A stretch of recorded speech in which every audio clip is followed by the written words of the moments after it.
Ah, bonjour Philippe. Bonjour Roger.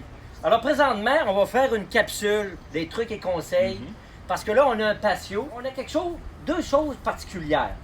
Alors ici, c'est du pain torréfié. Alors, parle-nous du pain torréfié, les recommandations, puis ce qui est moins bon, etc. Mais le pain torréfié, probablement, c'est un bois qui va résister longtemps contre le pourrissement et également contre les fourmis charpentières parce que c'est un bois qui est torréfié comme une fève de café à haut niveau. C'est pour ça que sa proximité près du sol, on le recommande. Mais en même temps, on ne peut pas mettre n'importe quel produit là-dessus parce que ça pourrait écailler comme de la pelure d'oignon.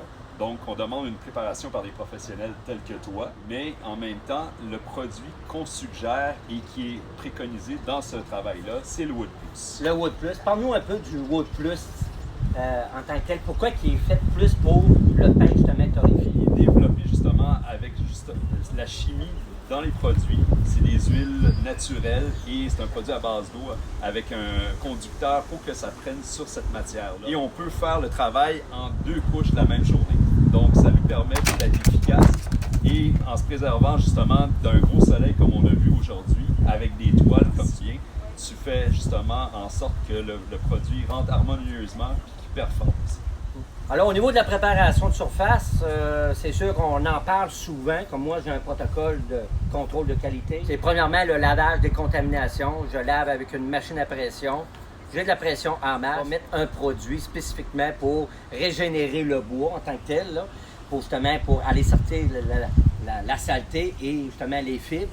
Et après ça, un coup que ça c'était fait, important, moi, je prends un testeur d'humidité qui va m'assurer que je vais être à 12 d'humidité et moins. Là, ça assure qu'au niveau de l'adhérence. Avec l'hygromètre, oui. Exactement. Et là, après ça, ben là, on va faire le sablage.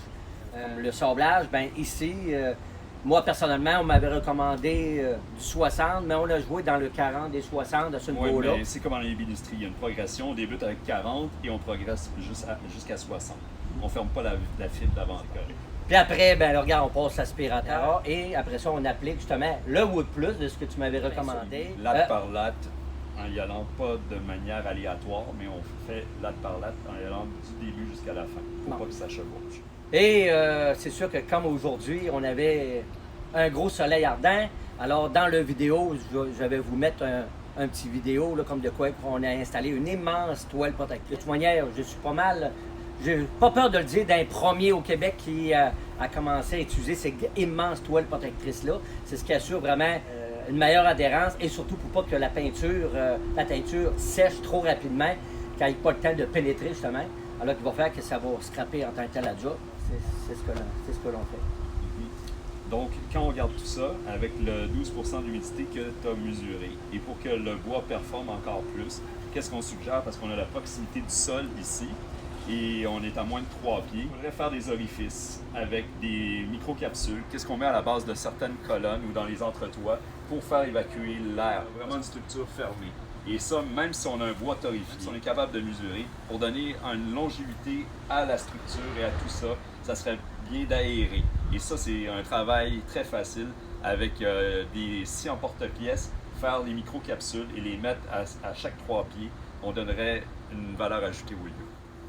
Alors, voici une capsule intéressante qui est avec...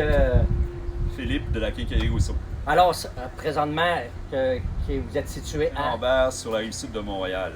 Alors, le numéro de téléphone, c'est quoi? 450-671-3267. Alors, dans le bas de la page, je vais mettre un lien vers votre site web. Si vous avez des questions, il va y avoir son numéro de téléphone. Et si vous voulez avoir un applicateur ou quelqu'un qui peut faire le travail de votre pergola, votre terrasse ou de votre patio. Et on se déplace partout dans la province de Québec, mais on fait uniquement du haut de gamme. Alors, dans le bas de la page, on va mettre un lien sur d'autres capsules, des trucs et conseils. Comment teindre un patio avec Décor Max.